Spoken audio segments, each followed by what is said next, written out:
Everybody plays games. Let's not act like that's not real. When a dirty old man comes at you, do you think that little white girl, the 25 grand a cheap girl, meant half of the stuff that she was saying to Shannon Sharp? Of course not. All of this shows that Sean Combs is a terrible guy, but it doesn't amount to RICO. I am one of the people who argues in debates that a lot of this shows RICO. And, Kid Cudi seemed to have a lot of stories that matched up with the predicate acts to RICO. Did you agree or disagree? I'm here to stand in solidarity with all of the survivors of Diddy and for the agenda for cruelty-free artistry to be something real. There's too much pain. There's been too many victims. There's too many survivors. Do we think he did it? Heck yes, we think he did it. But I don't know if that's enough to prove arson as one of those crimes that they've alleged was part of his RICO criminal enterprise. When it seemed the storm around Diddy couldn't get any wilder, Jaguar Wright shook the case to its core. Sources say she didn't just show up. She handed over never-before-seen tapes to prosecutors. The footage allegedly ties Diddy to Bryce Gray when he was only 17, turning the case from a celebrity scandal into something far more disturbing. What started as another high-profile trial about coercion has now exploded into a dark and complex web. The real drama didn't happen inside the courtroom. It broke loose on the courthouse steps, where Jaguar, a survivor and outspoken truth-teller, arrived with purpose. Witnesses say she boldly claimed first-hand knowledge, dropping a bombshell that reportedly sent Diddy into panic. If true, this could change everything, for the case and the industry itself. The person there speaking for the victims, except for the prosecution. I was the only one there to stand in solidarity, other than the prosecution. Looking around at all the YouTubers, interloping, begging, waiting in line to get into the court so that they could gossip, or should I say, misinform the public of what's real. Thank God for court transcripts, because I can honestly say that there would be 80 million remixes if it wasn't for that. I had to be there. And not just that, I was there as a reporter myself, as a journalist myself. I needed to be there to document that first day. It's one of the most important parts of my journey for cruelty-free. But I wanted to be there and make prayer before everybody got me. And just reach out to the prosecutor as they came up and let me know. You have platforms that are backing you. We're praying for your success. And that moment with her was awesome. I prayed for her. I prayed for her safety. She told me that she does the same for me. And I asked her, the most important question there was to ask, are you ready? She looked me in my face. For Jaguar Wright, these revelations aren't new. She's been sounding the alarm for years. In her latest commentary, she addresses the defense's strategies, including attempts to paint the case as addiction-fueled jealousy. Offering raw, unfiltered truth, Jaguar draws sharp parallels to the R. Kelly case, questioning why the public and legal systems ignore glaring patterns of abuse. To Jaguar, the wows, shock many feel is misplaced. These are cycles she identified long ago. Now she's calling on the world to finally connect the dots and face the uncomfortable truth. That's the thing. Anything that's about to be said in that courtroom, I've already spoke about at length here. On this couch. Are they saying anything different than I've already said that they be doing? Yeah, you're right. You're on it. How many times have I said? These are is rock you. They rock you. And everybody knew about it. I could have sworn to God I said that a million times. Everyone knew. Everyone. So no, I'm not surprised at anything he had to say. I'm not surprised at anything that Cassie is saying right now. What I do find interesting is that everyone is acting so surprised. What will I say about what he said? I think he's telling the absolute truth. Like when the opening statements in the defendant's case start as, well, my client has drug addiction and he suffers from jealous primal rage. I mean, yeah, he did these things, but it really wasn't that bad. Everybody loved him and they wanted to be loved by him in the manner in which he likes loving people. What did I say about R. Kelly? Do y'all remember the first time we did the blue couch? After the chair. When it went from the light bulb to the couch with a light on it.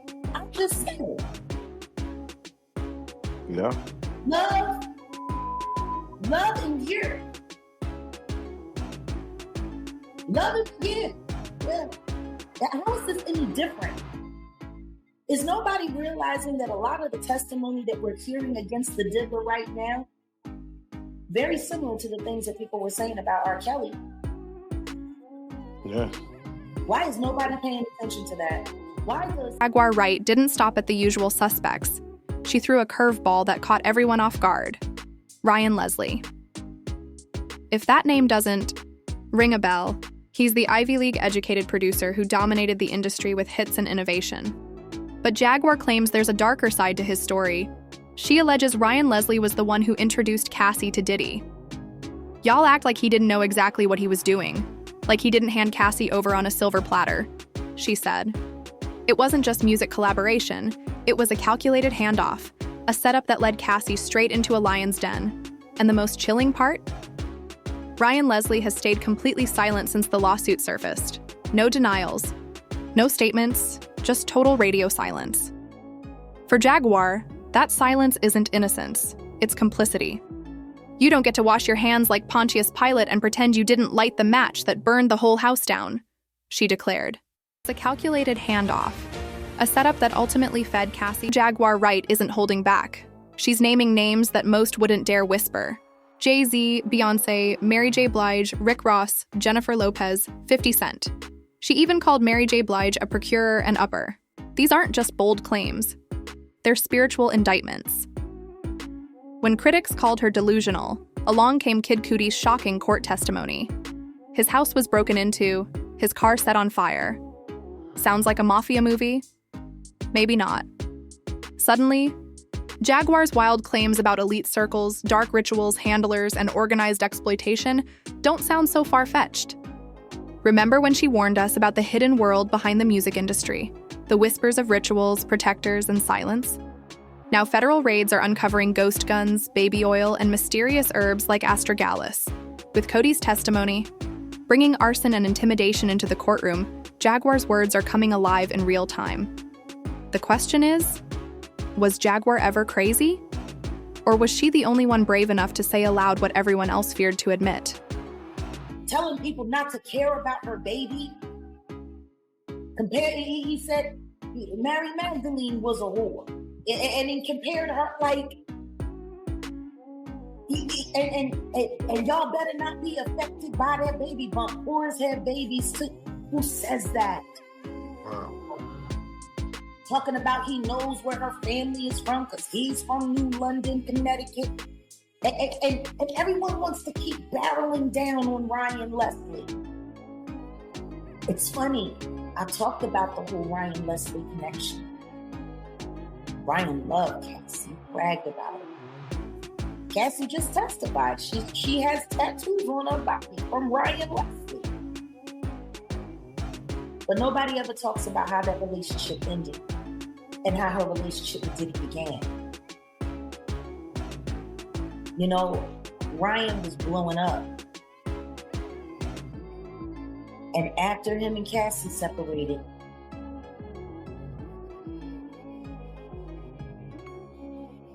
gone. I wonder why. If Diddy has ran around and threatened every other man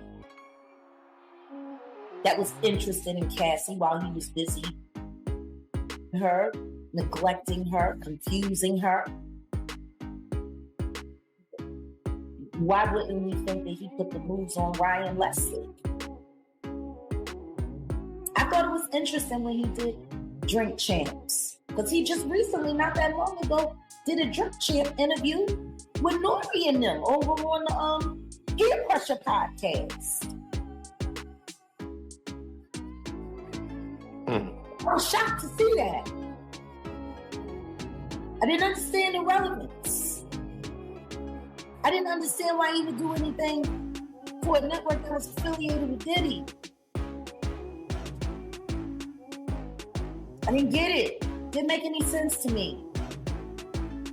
Not at all. But what I do know is this.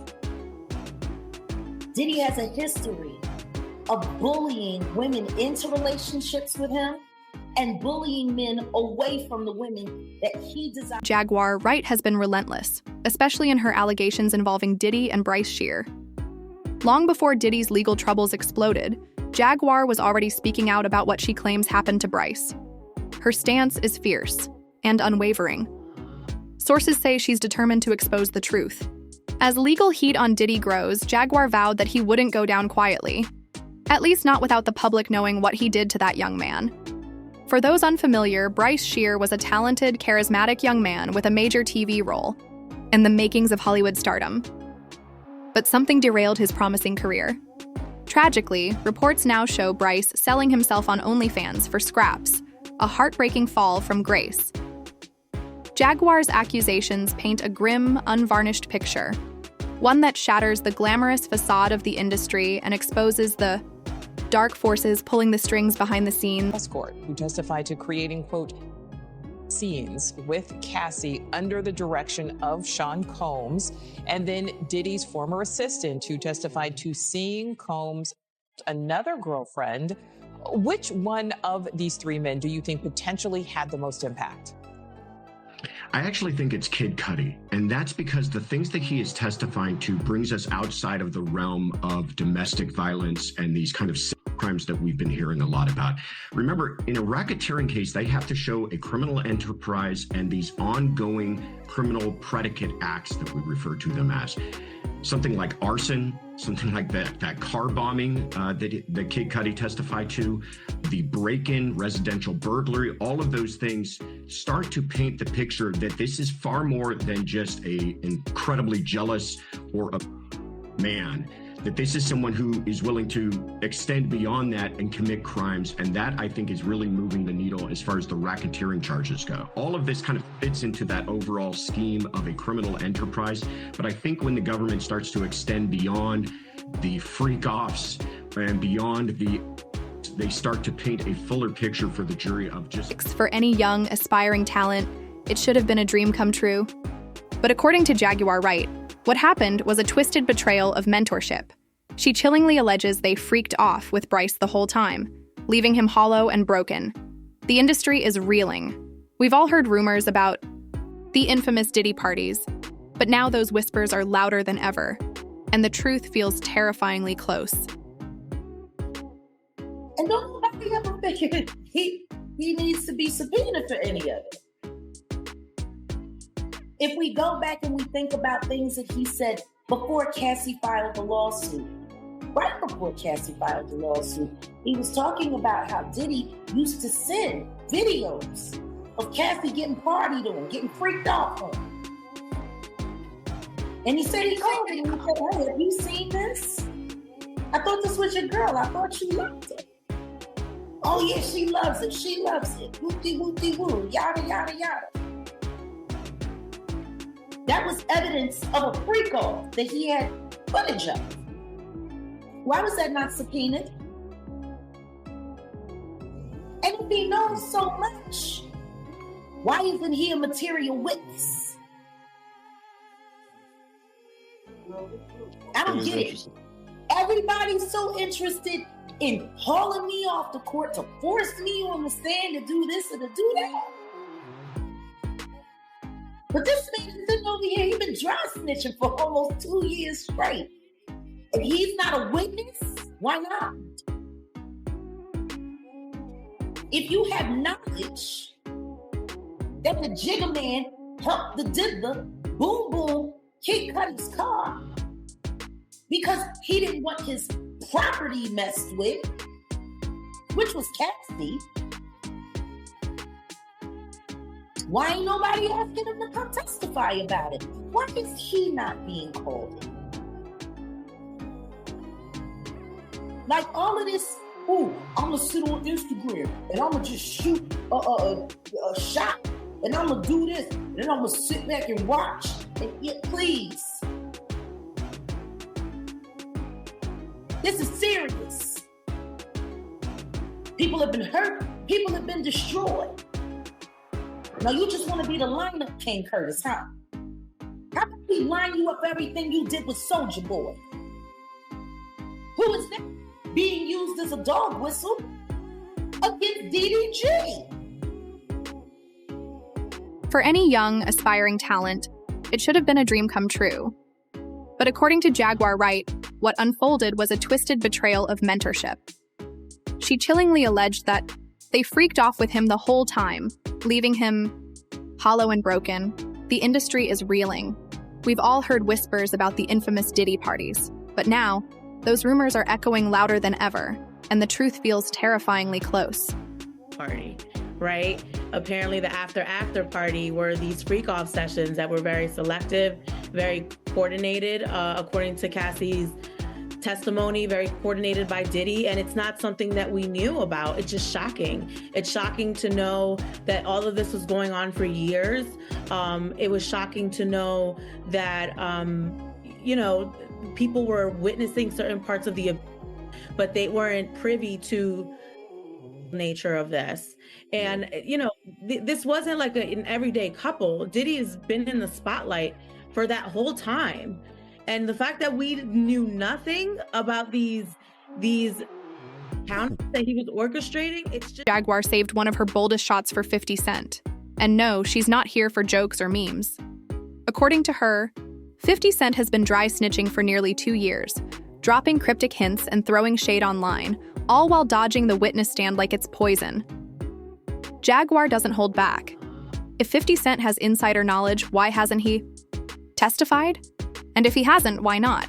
You can't stir the pot and then hide when the heat comes. The stakes are high, the streets are watching. And so is Jaguar, armed with what she calls divine smoke for every player involved. Because in her view, this goes far beyond just Diddy. Cassie to take the stand, and mind you, there's no cameras in court. For Cassie going up there pregnant, almost due, for the optics of that, how do you feel, just, you personally, the optics of hearing about freak-offs, hearing about these things that happened, years ago, and seeing her there, because her husband is there too, and I believe he stormed off as well, because she has children and now she's pregnant. The optic of seeing her up there, being treated like a worker. Yeah. Being disrespected. All of the things, God bless Alex Fine. God bless Mr. Fine.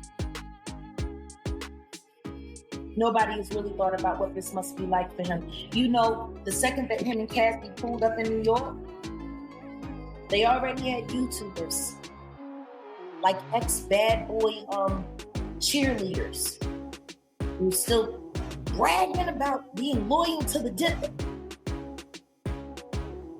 calling her a whore, telling people not to care about her baby. He said Mary Magdalene was a whore, and he compared her like. And y'all better not be affected by that baby bump. Whores have babies too. Who says that? Wow.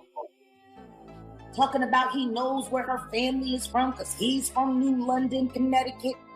And everyone wants to keep barreling down on Ryan Leslie. It's funny. I talked about the whole Ryan Leslie connection. Ryan loved Cassie, bragged about it. Cassie just testified. She has tattoos on her body from Ryan Leslie. But nobody ever talks about how that relationship ended and how her relationship with Diddy began. Ryan was blowing up